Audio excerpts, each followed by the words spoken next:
Have you achieved success and a high income, but still lack personal fulfillment and work-life balance? You're in the right place. Welcome to the Successful But Struggling podcast. Join us as Aaron, Eunicia, Joanne, and Mim share transformative insights and practical strategies just for you. Discover real stories and lessons that will elevate your personal satisfaction, professional accomplishment, and financial empowerment. In case you missed it, in the last episode, we interviewed Dr. Mike McManus, fellow coach and physician, that we talked about in our last session about how he got to medicine, not the traditional path. And then he didn't take a traditional path once he got into medicine and really used the power of working with his coach in new areas, not just in athletics, but bringing that into finding more success, not only in his career, but in his personal life. And I love that we dive more deeply into how the power of coaching has impacted Mike, not only getting coached, but also in his journey in becoming a coach as well and creating big shifts in his career. With that, I'd like to welcome back to the show Dr. Mike McManus, as well as my amazing co-host, Dr. Joanne Sotelo. Mike, thank you so much. You've been sharing so much gold with us in this podcast. It's been so good seeing you in person, seeing your wife, sharing ideas of some of the things that we want to do, the things that we see in medicine and our shared mission. And I wanted to ask you a different question because it's so aligned to what we are all doing individually and as a group, because you shared how you probably struggled a little bit long before you made some of the big decisions, which is very appropriate. That's, quite, normal in transitions and big decisions. But given that this is when we're having these conversations with other doctors, we hear that a lot of, I don't know, I can't, it's not the right time. I don't have money. So many obstacles and some are factual and some are our thoughts and our limiting beliefs. So because you've done so much in the last years, you've made so many big decisions, what would you say to the doctor who is in that place where it might not necessarily have to be like a horrible struggle, but knowing things are not okay. I want change. I'm trying. I'm with the frustration. I'm exhausted. And they know that they need something and they're hesitant to make that leap. What would be a good advice from you?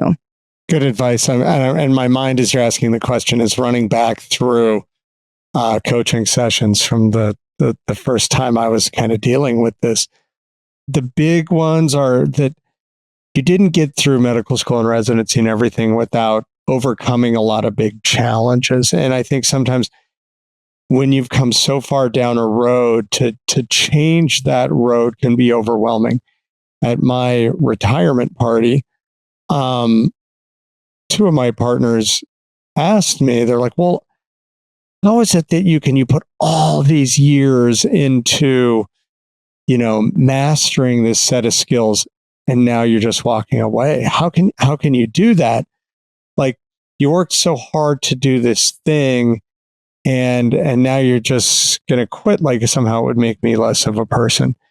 And so the questions that I was asked to answer for myself through the process when I'd gone back through this were things like if you had to look back 5 years from now or 10 years from now and your life were exactly the same as it is now, would you be happy about that?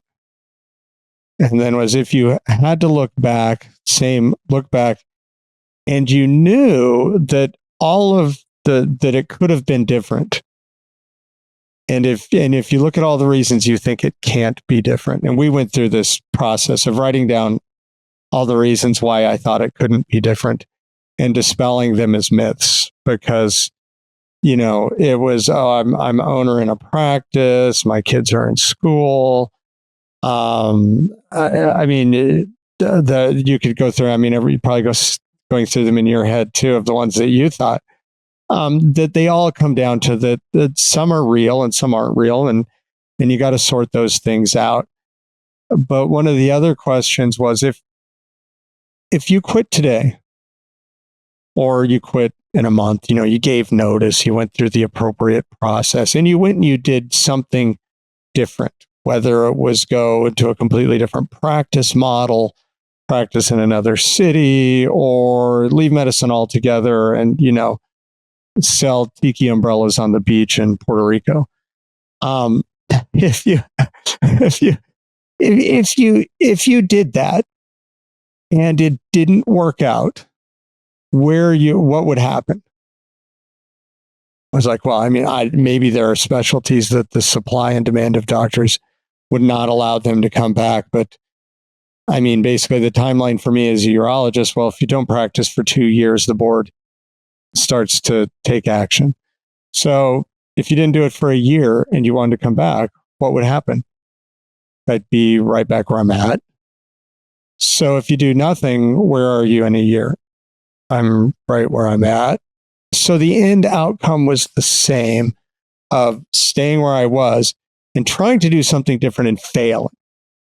I'm back at the same place. You talk about failing, and as physicians, how do we take failure, right? Failure can sometimes mean life and death, truly. Yeah.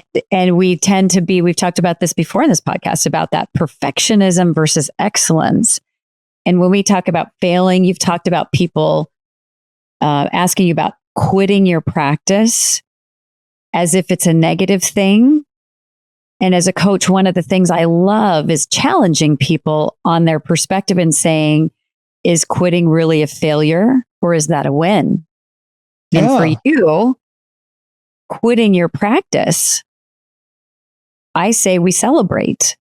Yeah, and it can be really hard as a physician to add quitting and celebration in the same breath. Doesn't seem compatible. Well, and not doing something different, not trying something different, became the chicken option. Because you're afraid to fail. If you're afraid to fail, you have to stay exactly where you are and take your beating.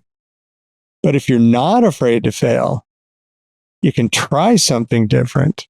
And if it fails, and that's why I think that works, because that's why you should ask it. And if you fail, where are you at? You're at the same place you are right now. And you challenged, we've had several conversations. What I heard you say is, as you developed and grew, your relationship with your wife and your kids improved because they were willing to accept this new version of you. And yet you also came up against some resistance at work, where we tend to be stuck in old models, which I challenge all the time in the coaching and teaching that I do. Why are we doing it this way? It makes no sense. And I heard you tried many different ways to make it work. And the resistance at some point, I'm assuming, became too much, and you realized, I can't lift this heavy burden up the mountain on my own. Nobody else is willing to accept it. Yeah. You want to share more details about that? Yeah. And I think, one of the things that came out of the coaching was some work on influence, and how can I influence the practice? And, looking back, we actually made some huge changes that made things better. As far as how our call worked, how our clinic worked, how we fired our practice manager because she wouldn't change, and got somebody, and that was the scariest thing, because they're plugged into every little corner of your practice and everything you haven't been doing. And there'd actually been that discussion. Well, we can't, because she knows all this and you can't do that. And we can barely keep up the way it is. And we finally did it. It was like an extra busy week after that, till we had the next person. We already had the next person in the practice. It was just stepping up. And I've been through that twice. In my very first practice out of residency, we caught our practice manager stealing and had to fire him.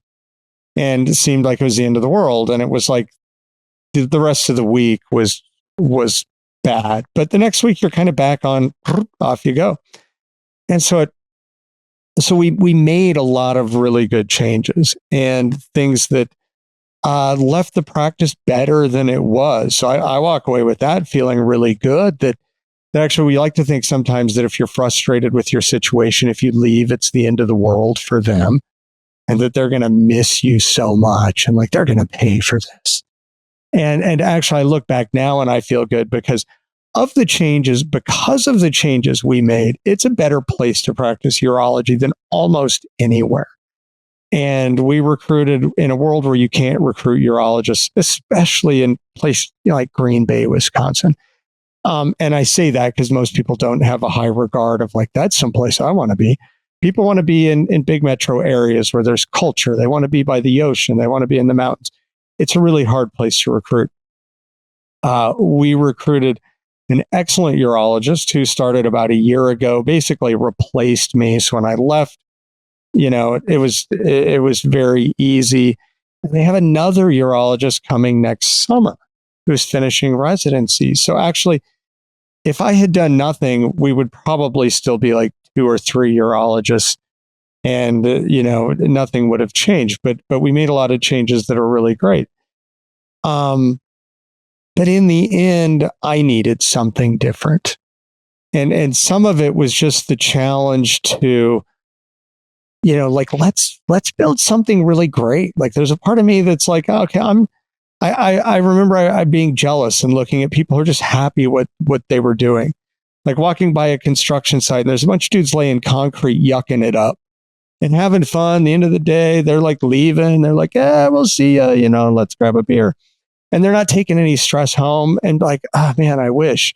Or other surgeons, one of my partners was like, you're not having fun anymore? I'm like, no. And he's like, man, that stinks. I love this. He's completely fulfilled and loved it. And for me, I needed something different. And I had to say, okay, that's okay. I need something different. And that the changes I needed were a bridge too far. That we'd made a ton of changes looking back. But what I wanted beyond that was a place they weren't ready to go.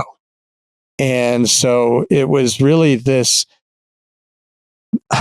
if I want to do this, I need to leave and go start my own practice somewhere else. And is this really what I want to do? Or do I want to do something different where I can have this challenge to change things and make it different and kind of have this wide open field in front of me to do something new that I wake up every morning excited about.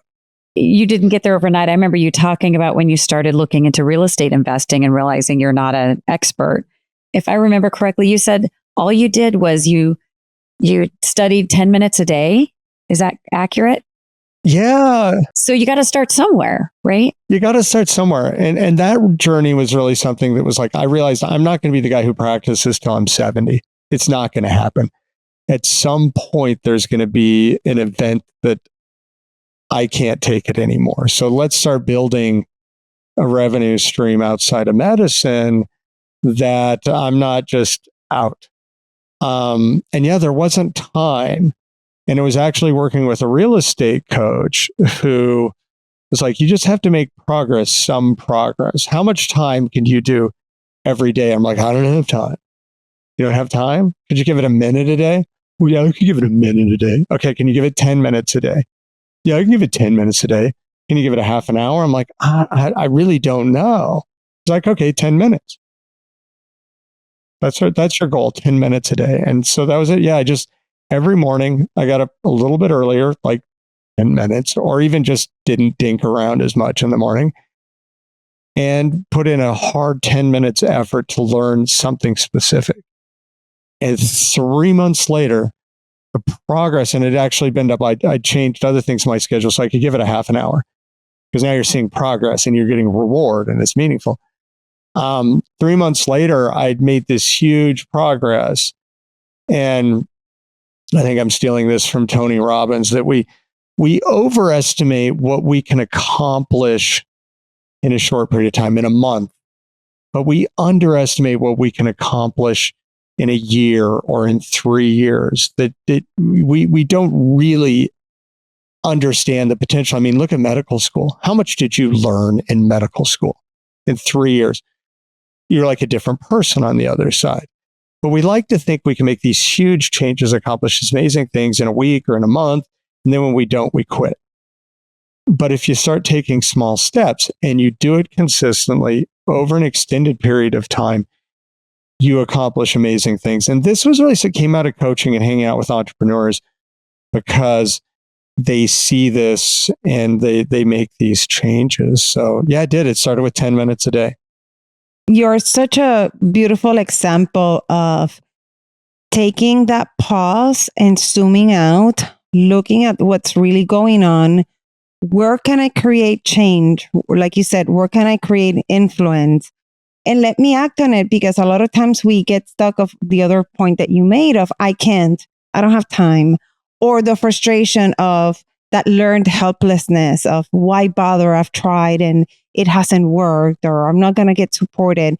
And we kind of limit ourselves. Like you said, how neat that your coach kind of challenged you to that exercise of, are these obstacles real? Or like Brian Cato would say, right? Like, is it 100% true? And that we have to sit with, even if it's just 1% not true, it opens our eyes into that insight. And it also warms my heart that you can say so kindly, I look back and that practice is better because of the changes. It wasn't what I needed. Like, you had already made the big decision and recognized for yourself what you needed, which is, again, so courageous. And that because of the steps you were taking, that you can see change now for them. And again, this is what all this is about too. It's sometimes it's the next generation that benefits from our efforts, or our colleagues or our partners. And that it's amazing. I mean, we have to, that's our sense of responsibility, and that you're doing so many things now. And I would like to take that as an opportunity to talk about another big question, because tell us more, where everyone is probably curious, like, what happened? He quit medicine and now he's right. Like, why is he in this podcast? What's going on? Then, like Erin mentioned, you've delved into real estate. You just showed us how you don't have to know it all from the beginning. I think that that's something that we fail as doctors. It's like we believe that we have to go from 0 to 100 overnight. And right, like it's a good reminder. Medical school took 4 years, and then residency 3, 4, I don't know, even 8 more years. We had patience then. Like, what's wrong with us now in doing something different? And so tell us about kind of what you're doing now. And then I know that you've then decided to share all this knowledge for other physicians in your podcast. I would love to hear more about all of that. Well, when you were talking, my mind was racing through all kinds of different answers. It's so, yeah, the leaving and the changes. And just the one last point I wanted to make when I realized this, and again, it was a coach who helped me realize it, is that there's a saying that says people support what they create. And often as you push for changes, when people get on board is when they feel it was their idea, and it's to different degrees, or they feel they can take control of it and run with it in their direction. Or they take something that you had pushed for and that you couldn't get anywhere, and 6 months later, they're like, I've got this great idea, because it swirled in their subconscious, and then they came up with it. And having the humility, because the first few times it hurt, man, I'm like, he thought this was his idea. And this, man, I've got notes. I've got 20 pages of notes of how we're going to make this happen. And now it's his idea. And my coach was like, so what did you want? Did you want change, or did you want credit?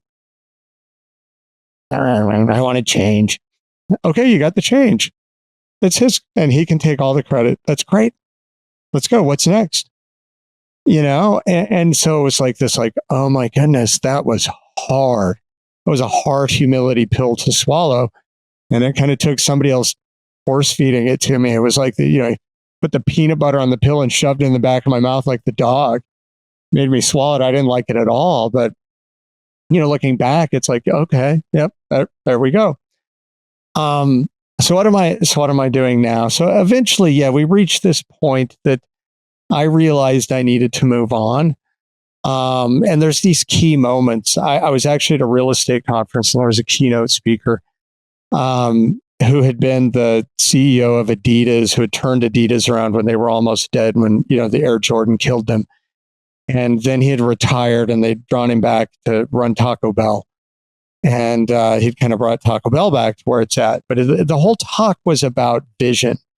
And that in building organizations, successful organizations, you have to have a vision. And if you can have a vision statement, because we've all been in hospitals, like I think the last hospital I worked at, I would laugh every time I'd look at their mission and vision statement because it was like a page. And he says, you have to, in a company, and the bigger the company, the shorter the vision statement has to be, that any employee can look at that vision and make a decision without asking their boss and feel confident in that decision. And if that decision is wrong, their boss can look at it and go, you made a good decision based upon our vision of trying to accomplish the vision of the company. And that vision is so important. And if you can't achieve that vision, you will never achieve success.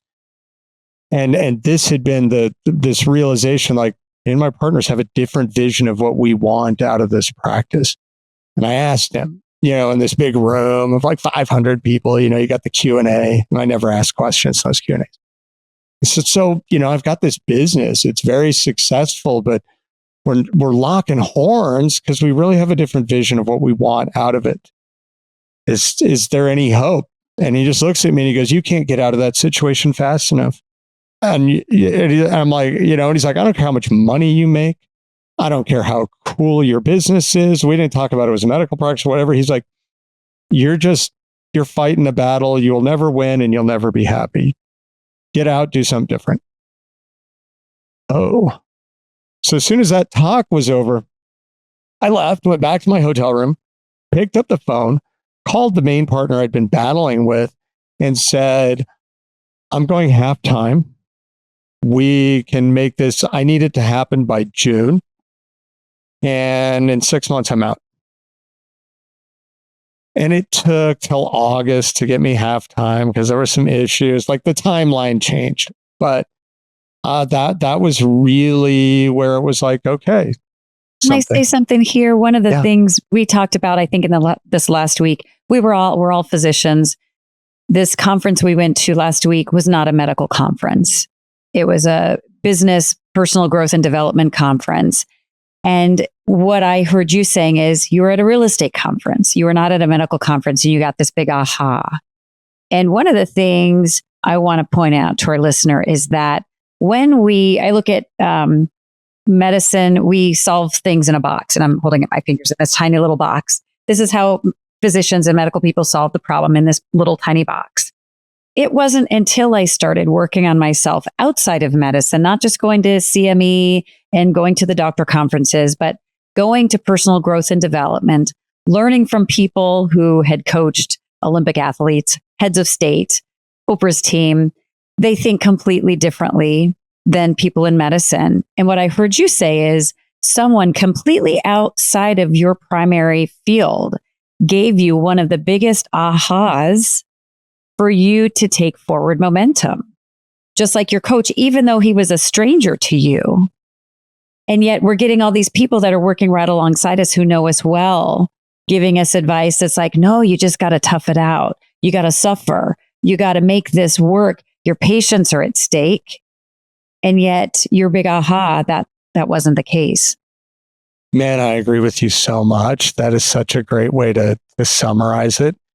And a lot of the changes we made in the practice came from reading entrepreneurial books, going to entrepreneurial conferences, talking to business people, because like you would tell them the way that I thought that it's like, doctors are over here and I'm kind of a little bit outside of the box, but they're over here. And you're like, and you're talking about these unsurmountable challenges, and they're like, they're almost baffled by how resistant you are to change and how the systems will change. And I ran into a couple of people out of business school worked in healthcare systems because they thought they wanted to work in healthcare and help people. And it was going to be a noble calling. And they were just so overly frustrated by the way the systems are locked in this, one way of thinking. They left and they're doing something else, and they're much happier. But it is when you get out of that pool and see a bigger view of the world, because we'd like to look at our view and be like, well, you don't understand. You don't get it. You don't get me. And maybe that helped because I felt that way with my first coach, but then to realize that like she came from a family of doctors, like husband, dad, brother, like, okay, you understand what doctors are going through. I don't have to explain it to you, because I think a lot of times we feel like we have to explain how our world is different. And then, my real estate coach, business coach, he coaches a dozen or so doctors. And a lot of these are people who quit practice or still practice, but built something different on the outside with incredible success. And so what it did is it gave them the ability to call BS on my excuses. I'd be like, is it really that way? And we talk about that resistance and friction, even amongst ourselves as we're growing. And what amount of friction are we willing to tolerate? And as Joanne was saying, I think in our prior episode about, we have such high capacity for stress, overwhelm, overwork, resistance, friction, all of the things that got us through medical school and residency. And oftentimes that can work after decades of being in that environment. And you look around and everyone is the same as you working that way. It makes it really hard. I talk about, there's horses, there's zebras, and then there's unicorns. And from my own perspective, I want to live with no regrets, kind of like you were talking about earlier. And if the traditional outcome for many people in medicine is not good, we're recording this during September, Suicide Prevention Month, September 17th, Physician Suicide Awareness Day. And I think I don't want to have the same elevated levels of suicide just because I'm a female doctor. That's not a cost I want to pay.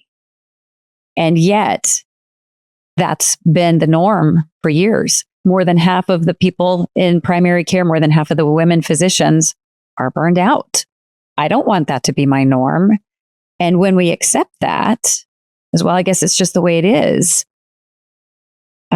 It's kind of, as you said, a BS excuse when I say, no, actually, for the last 7 years, I've been working really hard to curate a life as a physician and now retired from medicine as a coach, to say, I don't accept that as the norm anymore. And the three of us were at a roundtable physician discussion about how can we now help change the culture of medicine so we no longer have to accept those odds. Well, it's funny how we get locked into those things, because so when I quit, so I remember my last 2 days in the clinic, it was like, it was hard. Like I so didn't want to be there. And I pictured like the last day being like the last day of school and running through the grass into the sunshine, and it's summer and I'm done and I'm free. And there would just be this glorious exit. And the next morning I woke up at 3 a.m. in a cold sweat, kind of an anxiety attack. Like, what have I done? And I was talking to one of my mentors in real estate who came out of the tech industry. And so not a doctor. And he goes, everybody goes through this, because when you leave an intense job, you spent years building a career and you walk away. And he goes, and my understanding of, I'm not a doctor, is we build neural pathways to deal with our situation. And these are hardwired. They don't change easy. We are programmed to have stress. And when the stress goes away, our brain starts looking for a problem to deal with, because we've spent 20 years programming ourselves to be stressed and deal with the stress. And when you remove the stressor, like it's a hard shift. And so now that I'm on the other side, and he's like, I told you this before. I'm like, you did? He goes, yeah, you weren't ready to hear it.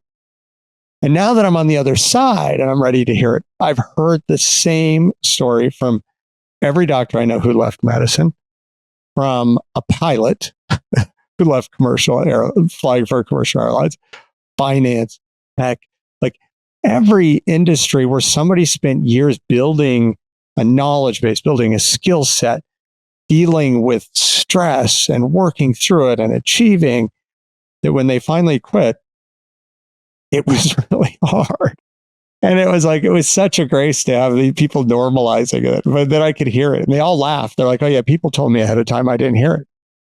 And I can share a tangent in this from a psychological perspective. And especially if you leave something you love, and this could be, at an earlier age or just regular retirement, there's a grief component. And it's not just the typical, of course, you're sad. It is a huge part of our sense of self and our identity. And the more invested you are in what you do, and of course, a lot of us physicians, we're super invested. We come from a very serving heart. And when we leave, and Aaron has, made this big decision as well, it's almost like this part of you feels like an amputation. It in a similar way than an empty nester, like your kids are off to college. And so, of course, we're always parents. The kids are there. We're always doctors. Our skills are there. And I love how you said that I can always come back. What's the worst outcome? I can come back. But I want to say that's part of the angst. It's not just yes, I totally agree with the wiring, because it's what feels very normal to us. And there's so many parallels here. My brain is spinning with ideas of other things that we can talk about. But it's also a heartfelt grief that we have to go through and we have to allow. And of course, it's difficult. And just because it's difficult doesn't mean that we're doing it wrong. But that's what our brain interprets. There's something horrible. We're a danger. This is so difficult. And that's when, a sense of panic can come in as well. So I just wanted to point that out, because I feel you, and, other people making big decisions. Part of the hesitance could be that it's like, letting your kid go. Not that we have to allow, but, any big transition, any big decision like this, where our sense of self is affected, and our brain will protect our identity the most. That's why change is one of the reasons why change is so hard. So I just wanted to point that out as well. Well, I think a lot of docs they go back to the safety. They go back to where the brain is like, no, this is good. Okay, you're safe here. This is you. This is what you do. And it is a good thing being a doctor. We do great things, right? It's not like we're going to this horrible job, but sometimes it is kind of toxic in some ways. And we overuse that word. And I don't mean it in the way we use it socially, but it is stressful. And, I've gone part-time, and even just going part-time was a transition, and I let go of a leadership role. And it was hard. And for the longest time, I had also the same thought of, I have to do it because, this is my baby. I've been a leader here for 17 years. No one else can do it. And it wasn't from ego. It was from a sense of self and almost like the mother in me also, right? Like my commitment to the department. And these are all things to think of that get in the way that we need to go through psychologically too. Well, and I want to point out too, our goal is not to get people quitting medicine. Yes. So I've got clients where they made changes faster because they realized this isn't a good match, and they found another match somewhere else. And also people who were dreading their jobs, and now they're stepping into leadership because of getting that outside coaching.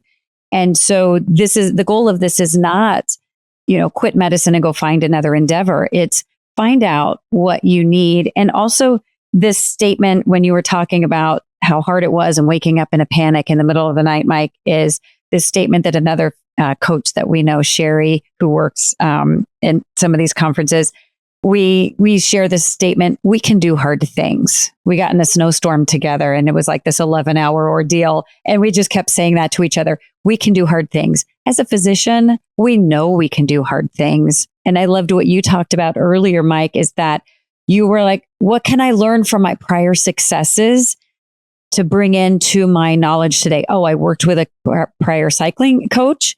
I can see how a coach can help me here. So how can we learn from our prior experiences so that we can do the hard things, maybe with less suffering, with less time, with less energy, because we know we can do it hard. Let's not make it more difficult on ourselves than we need to.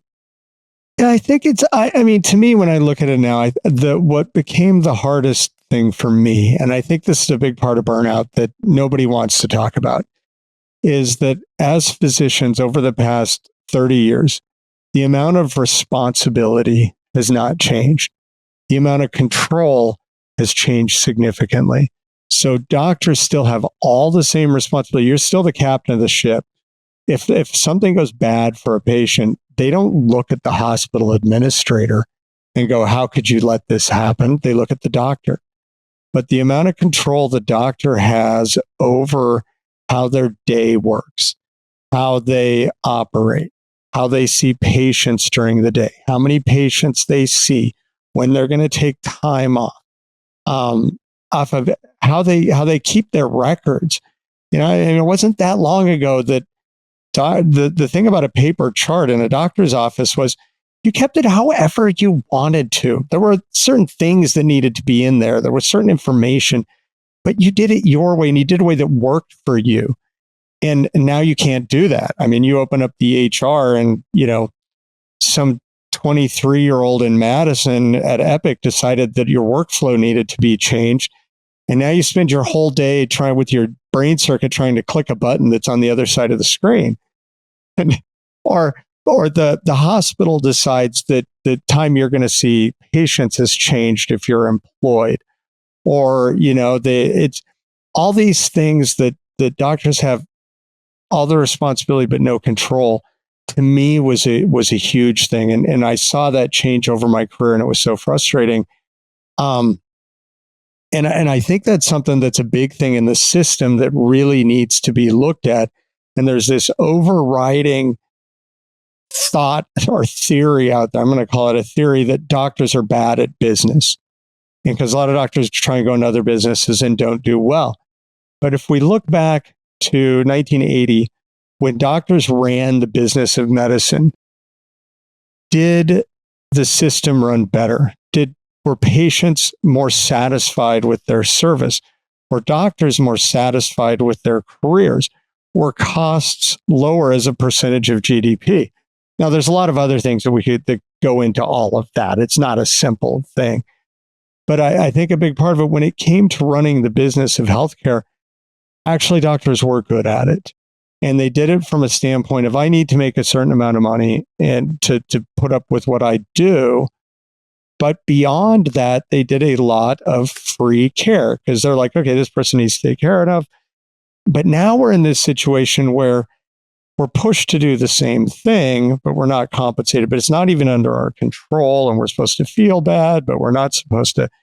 It's such a complex, emotional, mental mess. And I think when we look at trying to keep doctors practicing, what fixing our healthcare system is really, our fragmented healthcare system was not so bad. And I feel like the pendulum's starting to swing.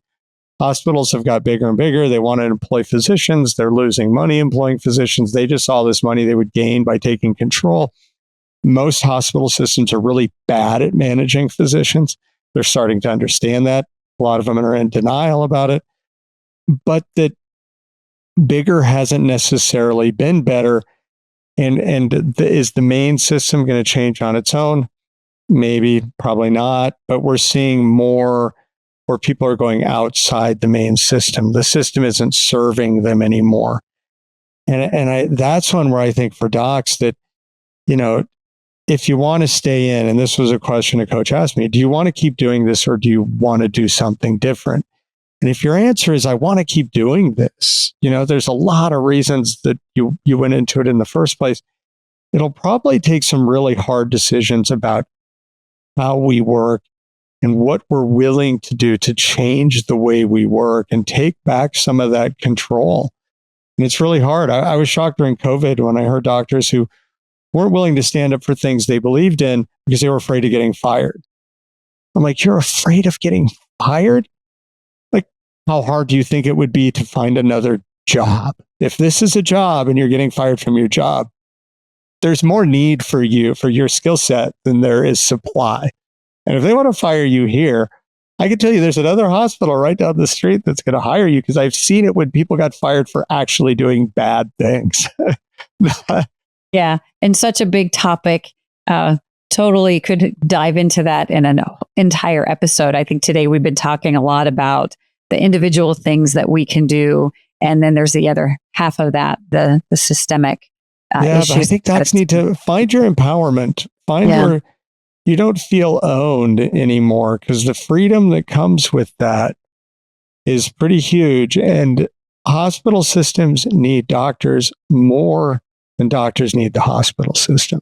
And and we talk about how the burnout numbers are going up, and what the message that we want to send too is that yes, there are big systemic changes that can happen, but these conversations can also help us in what we can do in our circle, in our clinic, or with our peers, and then what we can do individually. Like you shared, I retired and I'm doing something different. I shared, I make some decisions and went part-time and gave up some roles that I was kind of holding on to. And now I feel like I show up so much lighter and so much better. So there's tons of flavors of how we can show up better. And that's the bigger mission. And I'll say Surgeon Syndicate, the name of your podcast. Give us a brief, and we would love to share that with the listener as well. So the name came from combining that most of the point of the podcast is to educate physicians about investing in commercial real estate. And the reason being is, for me, the financial freedom that real estate brought me was part of what allowed me to start living my life on my terms. And it was a very powerful thing. Investing passively in larger real estate deals. There's lots of ways to invest in real estate. You can, buy a condo or a house and rent it out to people. You can buy a duplex, which is where a lot of people start. Or, when you look at any big project out there, an apartment building, a mall, a strip mall, typically those may be owned by an individual. They may be owned by a corporation. The most common structure is called a syndication, where there is the general partners, which are the people who run the deal, and there are limited partners who are passive investors. They put money into the deal, they get money back out of the deal, they have no other responsibilities, and they have no other liability beyond the money they put in, where the general partners are often signing their own livelihood, their own personal wealth, everything they've accumulated over their life as a guarantee for that deal. But that's called a syndication. So it was a play on words, Surgeon Syndicate. It was also that a syndicate, by definition, I think if we go into the dictionary, is a group of people working together for a common accomplishment. So that was kind of what it was meant to be. I also thought it was kind of funny that a lot of the time when you talk about a syndicate, it's references back to the mob in the 1920s, that they were syndicates. And I liked the empoweringness of that vision. Like, all right, we're getting together and we're gonna go do something and take over. So the podcast is 3 days a week. And most of them, some of them are solo episodes with me. 2 out of 3 are interviews, kind of like this format, with experts in the real estate space. The point of the podcast. So this podcast came about because my real estate coach, and it really came to one of his first. He's a Tony Robbins world coach, and one of his first, if I remember the whole story correctly, was one of his first coaching people was somebody who was bridging a way into the real estate world out of being an advertising executive in New York City. And somebody asked him a question about if you lost all your money and had to start from scratch, what would be the first thing you do again? And he said, I'd start the podcast, because he said, from the podcast, I met the people where I gained the knowledge and the connections to get where I was. And it's where I was able to serve people that I get the reward. I look back at the people who come and go, man, Joe, I learned so much from your podcast. It changed my life.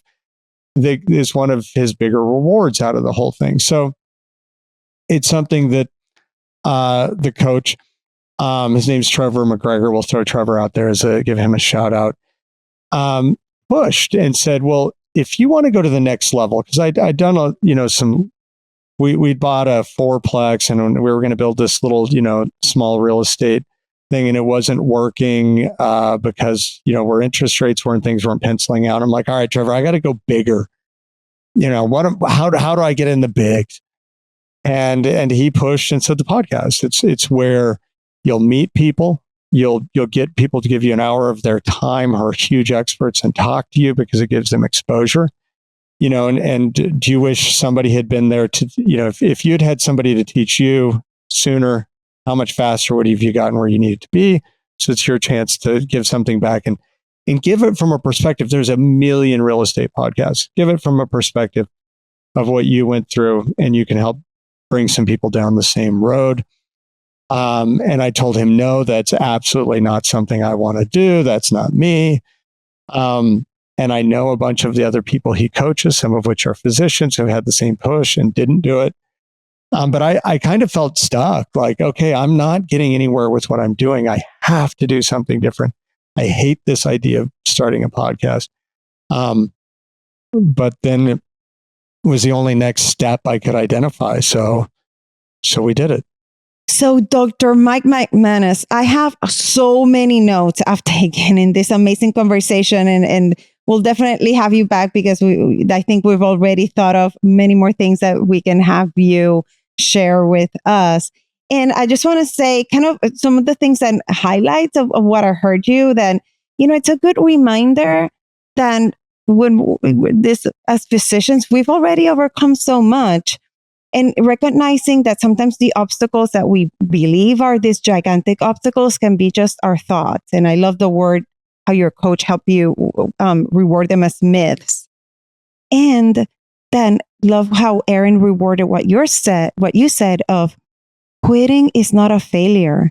And many times making that huge, courageous decision needs to be celebrated, normalized, and shared, so that other people can do the same, however that looks for you. And how people support what they create.